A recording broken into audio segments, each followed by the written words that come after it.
Hello everyone, welcome to study glows. मेरा नाम है डॉक्टर सरिता।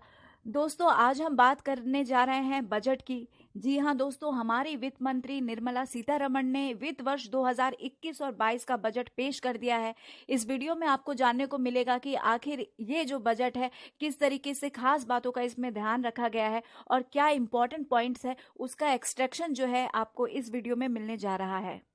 दोस्तों, ये जो बजट है कोविड-19 में हम जी रहे हैं और उस दौरान ये बजट आया है और इस बजट ने बिल्कुल साफ कर दिया है कि स्वस्थ भारत और मजबूत बुनियाद पर ही देश जो है वो आगे बढ़ेगा।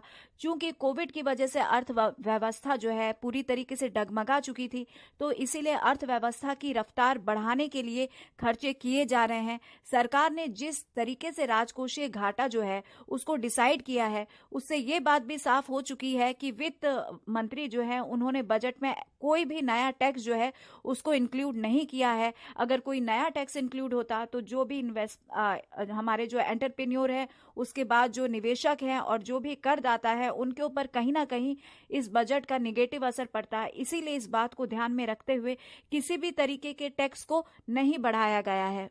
वित्त मंत्री ने इस बार 34,83,236 करोड़ रुपए का व्यय बजट जो है वो पेश किया है। वित्त मंत्री ने कहा है कि लॉकडाउन खत्म होने के बाद से सरकारी खर्चे बढ़ गए हैं। वैसे दोस्तों, खर्चे सिर्फ सरकारी नहीं बढ़े हैं, हम लोगों के भी खर्चे जो हैं वो बढ़ गए हैं। 2020-21 में 30.42 लाख करोड़ रुपए के सरकारी खर्चों का अनुमान था, जो बढ़कर अब 34.5 लाख करोड़ हो चुका है। 2020 और 21 में जो राजकोषीय घाटा था वो जीडीपी का 9.5% था। और दोस्तों, जीडीपी का मतलब होता है ग्रॉस डोमेस्टिक प्रोडक्शन, यानी एक कंट्री बाउंड्री में जिस भी चीज का उत्पादन हो रहा है और जो भी प्रोडक्शन हो रहा है उसके मौद्रिक मूल्य को आप जीडीपी मान सकते हैं। और 2021 और 22 में जो राजकोषीय घाटा है वो जीडीपी का 6.8% रहने का अनुमान लगाया जा रहा है। देश जो है 2025 और 26 तक इस घाटे को 4.5% करना चाहता है और इसीलिए वित्त मंत्री ने राज्यों से अपील की है कि वो अपना घाटा जो है 3% तक लेकर आए। दोस्तों, सरकार ने इस बजट में जो प्रायोरिटी है वो आत्मनिर्भर और डिजिटल इंडिया को दिया है और आत्मनिर्भरता के लिए जो आत्मनिर्भर भारत है उसमें 1.97 लाख करोड़ रुपए जो है वो दिए गए हैं और डिजिटल इंडिया के लिए 3700 करोड़ रुपए जो है उसका प्रावधान इस बजट में किया गया है। और जो हमारा सेंसस होगा उसको भी डिजिटल किया जाएगा, यानी अगली जो सेंसस है उसका भी डिजिटलाइजेशन होगा और इस पर जो है 3768 करोड़ रुपए जो है वो खर्च होंगे। स्वास्थ्य के क्षेत्र में भी जो है वो खर्चे बढ़ाए गए हैं, यानी कि ये बढ़कर जो है 2.23 लाख करोड़ रुपए किया गया है। और 1 अप्रैल से जो हमारा फाइनेंशियल ईयर जो है ये शुरू होगा और कोरोना वैक्सीन के लिए 35,000 करोड़ रुपए जो है उसके खर्चे का प्रावधान जो है इसमें किया गया है। और हम सब जानते हैं कि देश में कोरोना से बचाव के लिए 2 वैक्सीन जो है वो अवेलेबल कर दी गई है और 2 और वैक्सीन जो है वो जल्द ही जारी किए जाएंगे। इस बजट में जो हमारे सीनियर सिटीजन है, यानी कि 75 साल से अधिक के जो लोग हैं, उनकी पेंशन या जो जमा राशि उनमें उनके पास है, उनमें इनकम टैक्स रिटर्न जो है उसकी छूट देने का भी ऐलान किया गया है। सरकार ने इस बजट में किसानों को भी बड़ी खुशखबरी दी है।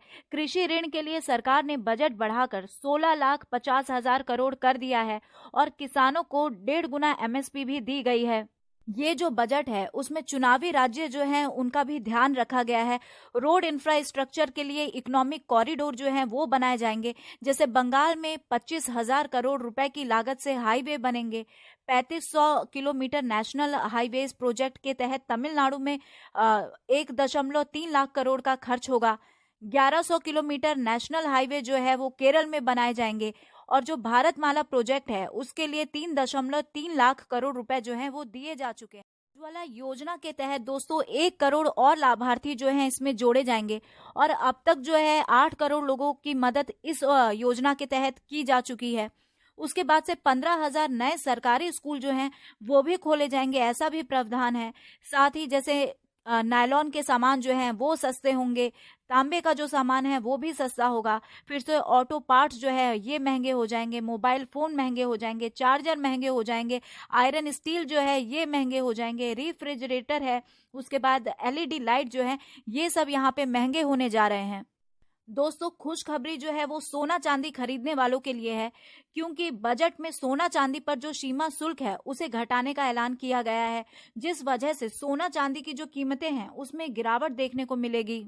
अब तक जो सीमा शुल्क था वो 12.5% था, उसे घटाकर 7.5% करने का प्रस्ताव जो है वो किया गया है। तो इससे जो सोना चांदी के आभूषण हैं या रत्न हैं, ये सब जो हैं इस इनके जो मार्केट हैं ये बूस्ट कर जाएंगे यहाँ पर। तो इन लोगों को यहाँ पे बहुत ज्यादा राहत देखने को मिल रहा है।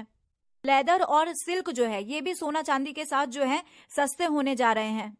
तो ओवरऑल ये जो बजट है इसके एनालिसिस से ये पता चलता है कि जो रोजमर्रा की जरूरत की चीजें हैं ये कहीं ना कहीं महंगे होते दिखाई दे रहे हैं। सोना चांदी जो है इन पर इंपोर्ट ड्यूटीज कम की गई है, इसीलिए चांदी के उद्योग जो हैं बहुत अच्छी तरीके से प्रोग्रेस कर जाएंगे। साथ ही दोस्तों कोविड को ध्यान में रखते हुए जो स्वास्थ्य विभाग है उसके बजट को यहाँ पे बढ़ाया गया है, ताकि भारत जो है अपने स्वास्थ्य मिशन को पूरा कर सके। आई होप दोस्तों 2021 और 22 का ये बजट जो है आप लोगों को समझ आया होगा। इस बजट पर आप लोगों की क्या राय बनती है कमेंट बॉक्स पे कमेंट जरूर करें। So here is the end of this lecture. Thank you so much for supporting us.